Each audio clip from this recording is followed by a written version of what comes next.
Coming up on Talk is Cheap, we're going to explore an old story about a gentleman by the name of Albert Ostman, abducted by Sasquatch in BC, Canada. Stay tuned.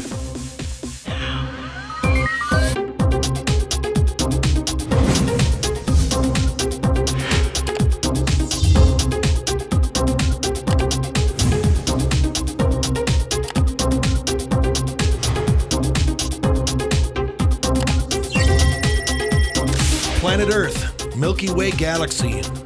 Welcome to another episode of Talk is Cheap, where cheap is talk and talk is cheap. I'm Pete Halbleib, and with me to my left is Dan Hohlfeld. How you doing, Pete? Good. How you doing, Dano? I'm doing great. The weather's a little bit warmer. I'm feeling a little bit better mood. Yep. The winter is pretty near behind us. It gets a little cold. I get a little ornery. Yeah, I don't blame you. It's the lack of sun and just warm weather that kind of bums you out a little bit. Yep. Hey, who's to your left there, Dano? That would be Dale Westaby.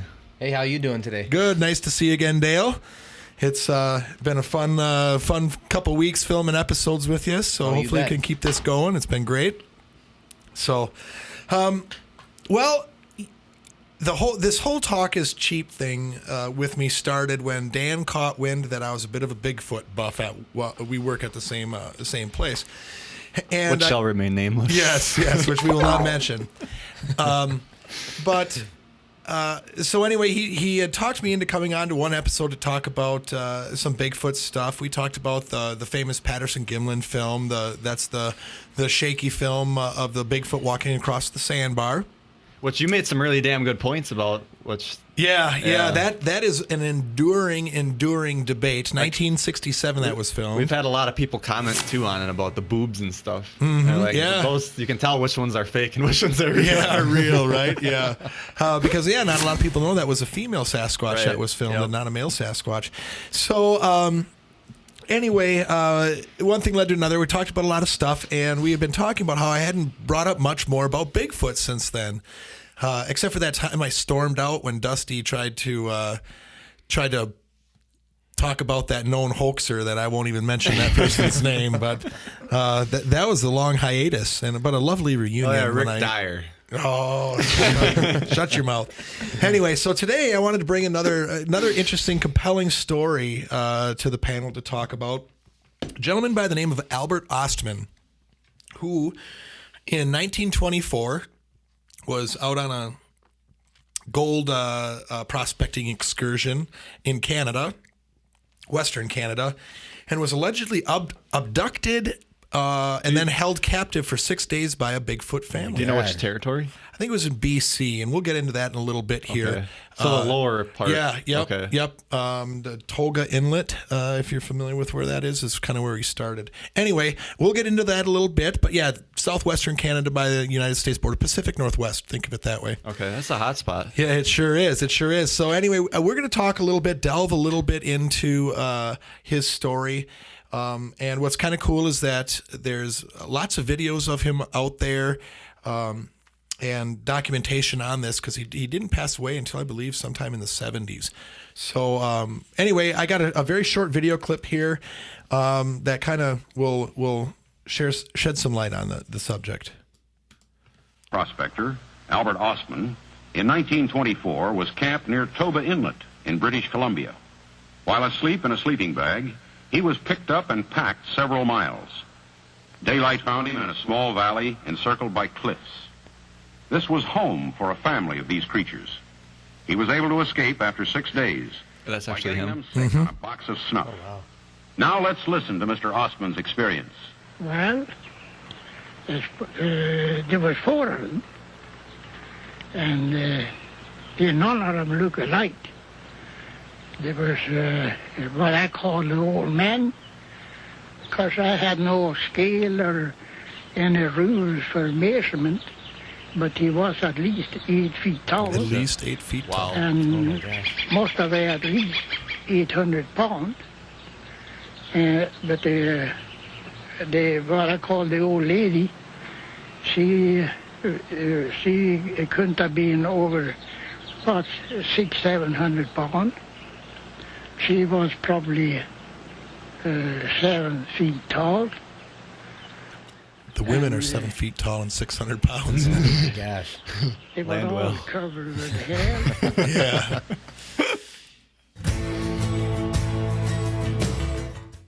Okay. So thank you, Bigfoot Field Guide Television, for that little clip. So here's that was just a little short video intro. So pretty compelling right away, right? Doesn't seem like your normal snake oil salesman, does he? You know, No, not at all. No. just his appearance doesn't seem shifty to me, right? So this is his story. And so it starts out BC, so it was in BC, Canada. That's what I thought. I didn't want to say that earlier. I wasn't 100% sure.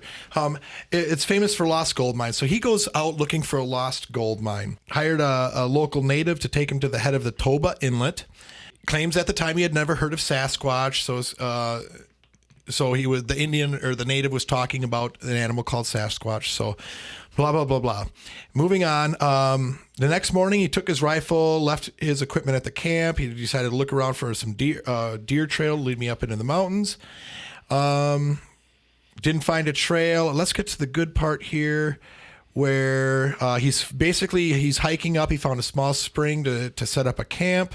So here's kind of his first little indication. He said he's a very heavy sleeper, not much disturbs him. The next morning, he had noticed things had been disturbed during the night, but nothing missing that he could see. Roasted a grouse on a stick for breakfast. Sounds delicious. Okay, so that evening, so the first morning, he kind of noticed something was disturbed, right? Nothing missing. Probably I would attribute that to raccoons or whatever and stuff like that. So the next night, he decides he's going to load his rifle and put it in his sleeping bag or under the edge of his sleeping bag. You thought a porcupine had visited him. And he put his shoes in the bottom of the sleeping bag because he was afraid the porcupine was going to eat his shoes. Okay. The next morning, so this is now the second morning at this camp, his pack sack had been emptied out. Someone had turned the sack upside down, still hanging on the pole. So was that food in there? His pancake flour was missing, so yeah, it looks like it went for some food. Didn't find any tracks. Still he's thinking it's a porcupine, right? Porcupine climbed the tree and flipped the bag. Yeah, somehow, yep. Dug away the pancake mix. Yeah. Right. Yeah. And made out. Yeah. So anyway, but in situations like this, and you hear a lot with people that experience Sasquatches, you try to fit something into what you already know. Right. Right. So it's like he's not going to jump and think it's some hairy man creature, right? He's going to think it's some other sort of more nuisance or common creature that's doing it. Okay. So he's trying to get a perspective, look for a porcupine. He'd like to get some good porky stew. I guess that's a thing in Canada back in the day. 3 nights the visit's been going on. Okay, so he's getting ready to go to bed again. He was woken by something picking him up. Okay? He was half asleep at first and didn't remember where he was. And then all of a sudden he remembered he was on this prospecting trip in his sleeping bag. Now he's really trying to figure out what kind of animal just picked me up, right? He was trying to get a sheath knife to cut his way out, but he was in an almost sitting position and the knife was under me. Imagine if someone stuffed you in a sleeping bag, right? And you're probably all crunched up. And here's the thing. This thing carried him several miles throughout the night in his sleeping bag. So his head wasn't sticking out of the top? No, it was like in a sack, so he couldn't see anything. So when he was sleeping, they must have just lifted him up. He slid down in and then grabbed Yeah, him. he couldn't get out. Well, and if you Sure. think about it too, I would think that quite possibly he had been sleeping and had the sleeping bag already pulled up over his head, for warmth too. And when you fireman carry somebody, I've been fireman carried, it's hard to fight back. Yeah, You're in a good yeah. grip and you just go for the ride. Yep. And it sounds like that's what he's doing. And he said after what seemed like an hour, he could feel he was going up a steep hill. Whatever was carrying was breathing hard and sometimes gave a slight cough. Then he figured out it must be one of these Sasquatch that native was talking about earlier. I just want to mention real quick Yep. that this happened to Kramer on Seinfeld. Did it really? Well, they put him in a sack because they thought he was dead, and they threw him off the bridge. Oh my God. He was just sleeping. Okay. He was trying to shoot. Yeah. No, that's awesome. Good to know. Little different story though. Okay. It was very hot. He said his hand wasn't big enough to close up the whole bag when he picked him up, so he could get a little bit of air that way. And now he's going downhill. Let's skip ahead. Finally stopped and let him down, dropped the pack sack. He could hear the cans rattle. Then I heard chatter, some kind of talk that I did not understand. What's interesting about this word chatter is that there's been recordings of Sasquatch language, allegedly. One of the most famous ones is the samurai chatter, where a government military linguist didn't decipher, but said that this has the inflections and patterning of a language and not just some random noise that a fox would make or whatever. So little segue there. There's look up, our folks can look up samurai chatter. It's pretty interesting. There's really, really good recordings of it. Look up the Sierra sounds or samurai chatter. Will get you there. Okay, so eventually he let him out and he was stiff and sore and his legs were numb. It was still dark out, and now he's starting to think, okay, how do I get away from this? I was just kidnapped, right? It's not like they're just going to let him go away. Eventually, he was getting better, and he started talking. He asked, what do you fellows want with me? Only some more chatter. And it was starting to get more and more daylight now, and he could see him. And 4 people, and they were covered with hair with no clothes on at all. About 4:30 in the morning, and it looked like a family. So, and then these are just more details. He basically made himself a little camp area within this valley with the cliffs around him. And there was only one way in and one way out of this opening in the wall, which they were very keen on keeping him away from. Had no coffee or no utensils. First day, not much happened. He ate his food cold. There was 2 young ones. There was a young gal and a young boy, Sasquatch too, and the young one came up to him. So when he says his food, is that what he had with him, or did they actually in a sleeping bag, or were they providing it? Yeah. If you recall, when he was dropped, it said he dropped his pack sack too. Okay. He could hear the cans rattle, so that's where his food was in his pack sack. So he's being offered food. Well, I think what it was is that this creature grabbed the sleeping bag and this pack of food and just took it back, and whether or not he was offered it. Because the question is if they're making him food or not, or if he's have to prepare his own. Yeah, he was preparing his own food from the food that was in his pack. Yep. The young one was curious about him. He had a snuff box that was empty, so he gave it to him. And then the next morning, so a full day passed, and he said, okay, now I'm going to leave this place if I have to shoot my way out. Attempted to leave, but the big one got up and held up his hands. So then he didn't want to shoot him, so he went back. Then he tried to make friends with the young. So this is him just chronicling his days and to out how he got out. And he goes to describe the creatures. The female had very wide hips, a goose-like walk. Did they try to do anything with him? Not really. It seems like they just kind of were observing him, and the young ones were curious about him. They're kind of holding him captive. Were they trying to accept him into their community? That's a good question. There are native stories of Sasquatch kidnapping young children to bring them into their stuff. Because that's why I asked if they were trying to feed him, because maybe that's, like you say, trying to offer him to to bring him come in. Yeah. Yep. So he eventually got a fire going and made some coffee. And this is the good part here. This is the part I was looking for. He pulls out a box of snuff and takes a big chew. And before he had time to shut it back up, the big one grabbed it. He was afraid he would waste it. And he only had 2 more boxes of snuff. But anyway, so I held on the box thinking he'd take a pinch, but instead he grabbed the box and emptied it into his mouth and then licked the inside out with his tongue. So if you can imagine taking a bunch of chaw, the gut rot. Yeah, and what that would do. So after a few minutes, his eyes began to roll over in his head and he was looking straight up. I could see he was sick. So this is what we would imagine, right, would happen. Oh, shit. And then he grabbed his coffee and emptied that into his mouth, grounds and all. That didn't do any good. And stuck his head between his legs and rolled forward a few times. And then he began to squeal like a stuck pig.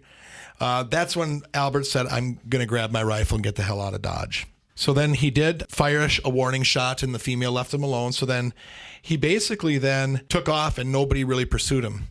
So now and then he talks about how he gets out and... See, I kind of worry about shit like this because it's, a Sasquatch tries to bring you into their community and you start shooting and then... Yeah, to get away. That's why they're probably afraid of us today. And this piece here is where a lot of skeptics really have issue with it, because now he's describing that he walked X amount of distance or time or whatever, and then he got up on top of a mountain so he could look. He should be able to find his way back to this exact spot. Yep, and that's the thing, and that's kind of what I'm getting at. Okay, I didn't find the exact thing I was looking for here, but finally made it to the top of the mountain, took 6 hours to get there, and then at that point, he could hear some logging operations and then saw some boats and stuff, and then thought that he basically got down to the salmon arm branch of the Sechelt Inlet. When the skeptics started trying to plot this out and start at Toga and end here, they're claiming that it doesn't quite make sense geographically of where this valley would be with the cliff walls and stuff, and the way that Albert described it. Now, He's not a map writer. right, and you spent hours in a sleeping bag not knowing where you're going, right? true, and yeah. think of the trauma, the panic, and the adrenaline. So, but that's one of the things that people say, well, it couldn't have been that because that inlet is here and East. But he still had to find his way back from there. Yep. And Did he leave at night or during the day? he left during the day. So is he when should have had a escaped- pretty good escaped recognition. of where it was. Yep, Yeah. and he camped a couple Unless, nights. how high are the trees and what's your view? Even at the top of a mountain, you might not have a view if there's trees. Right? Yeah, unless you have a good outcropping or something. And who knows how long? He said 6 hours, but did he have a pocket watch at that point? Probably not. No, Same with the weight. Like He he said said, watch. six, Yeah, he said he had a did. watch. Yeah, he did have a watch. he did have a watch. Yep. Okay, because 600 pounds, he doesn't know how much they weigh. He doesn't know a lot of things. He's guessing. Yeah, It's guesstimating a lot of guesswork and a lot of adrenaline. Yep. I think it's a really credible story. He has nothing to gain. He has everything to lose by coming forward with it. Yeah. He didn't give any like talks and shit like at what time? When did you say he died? I think in the 70s, I could probably. There's probably a wiki on him. Yeah, I'm just wondering, like you say, if we can make that point where he's not profiting at all out of it. They did do a video or a movie about it too. What was That's it the other called? thing too. If we get rid of the money system, But I mean, that gets rid of the bullshit, right? Here's the thing, no though. one's profiting. Here's the thing, though. Like, it wasn't like within 5 years of it happening, he tried to profit. Someone came along further in time and was like, hey, I would like to include you. Like, 75. in a like- project. like almost 50 years later. Yeah, right? 50 years later would not be something to profitize on for something he made up, Yep. He He feared died for in his ni- life. Yep, died in 1975. Okay. Movie appearances. Movies. Let's see here. Movie appearance. Bigfoot, Man or Beast, 1975. Okay, so he was a witness account. It was a Bigfoot documentary by right. American National Enterprises. That was the one that featured Albert Ostman. Now there isn't a whole bunch of money in documentaries, you know.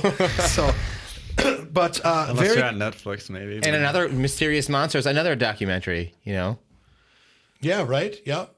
And so he was featured in two separate movies. His story was. What I find so neat about this is that it's an old story. A lot of people thought that the Bigfoot phenomena started in 1967 with this whole Patterson-Gimlin film. We have something here 45 years earlier, or 43 years earlier, that really described it the same way. Similar behaviorisms and stuff. Behaviors as you hear in the reports even today with the chatter and descriptions, they're stocky and bulky. And so it's one of those undying stories in the Bigfoot culture phenomena. And it's just one that's always struck me as, what was this guy's angle for making this up? And yeah, there's crazy people all over. And, he went in the newspaper. He gave sworn testimony in front of the Canadian government that his story was true. And even today, we still now are seeing more and more people coming forward with their experiences of Sasquatch. So it's a cool one, cool story. Yeah, Very cool. I wish he would have had a camera with him. When were cameras invented? That's the question. I always forget that shit. Well, There was, but the equipment that he would have to try carry would Siri. be pretty heavy. yeah. And if you remember When original were cameras cameras, invented? He would have to have a tripod, and he would have to have. Damn it! It picked up you. You son of a bitch. you son of a bitch. Wait. Everybody quiet. When were cameras invented? Click that first link. Back in the 1800s, right? Well, yeah, but some of the original ones you They had were to the sit like magnesium perfect, flash and- and you had to sit perfectly still though for like 30, 40 seconds. Yeah. At least. And you would have to have the silver. early and- fixed images. 1816. Okay. But even then, it wasn't for the consumer. Yeah, no. Look Yeah. at lugging this camera around. But I mean, by you know. 19. By 19, it was still magnesium flash, heavy. The Kodak was first offered for sale in 1888. Oh my gosh, look at that. That's circa compact. 1910. So here's your camera. That's compact. And more compact, definitely. Yeah. 1914. Here's a 1925. That's So that's what would be available in Albert's time frame. So that's too bad he didn't have a camera. That would They're have probably like $2,000 or something. In his currency. Yeah, so Broke down. so pretty interesting thing there. So yeah, there's lots of information about Albert Ostman out there. You know, we just scratched the surface of it here, but I always found that a very interesting and compelling story. yeah, I never he- heard about it. He never tried to go back and show anybody. Yeah, people have tried to find it. I don't believe that not to my knowledge, that he ever tried to go back. By the time he came out with this story, with his account, he was already an old man. Oh, sure. So, and he tried to describe, and numerous people have attempted to find it. One thing that I kind of glossed over here is that at his campsite, he never actually went back to his campsite. And he has a hatchet stuck in a tree out there. And so how cool would it be if you're hiking looking for this, you come across this little area and there's just a hatchet head I'm almost stuck in a probably tree. sure that somebody found it by now. You'd think, Yeah. right? Well, depending Without- on... It would probably actually be Perhaps embedded without- in the tree. Yeah. It's Perhaps without knowing the story, someone's like, "Oh, a hatchet." Yeah, and and then then- 30 years later, he tells a story. Yep, yeah, and without even realizing the significance. So yeah, it would have been a pretty creepy sight, though, wouldn't it? There's a whole camp set up, except for Except no sleeping bag. yeah, no sleeping Yeah, bag, you and would the think guy's after not something there. like that would happen, you go back to your friends, talk about it, say, "All right, let's go out there." And you got a few people with you, you got more courage. Bring more guns. And Yeah, Yep. you'd be all Well, right. you know, He learned a lot about them and that they were social, intelligent creatures. Like, he didn't want to harm them. He just wanted to get out. yep, Yeah. yep, yeah, and he wasn't into the whole harvesting of them or anything like that. You know, he didn't want to go out and get one. So anyway, I'd encourage everyone to look into that more, and certainly appreciate your comments and thoughts. As of course, all things Sasquatch related, there may or may not be some charged comments about that, but looking forward to seeing the comments and hearing people's thoughts. That'll do it for tonight's episode, folks. Thanks for tuning in. We hope you enjoyed it, and we'll see you in the future. Remember, talk is cheap where cheap is talk, and talk is cheap.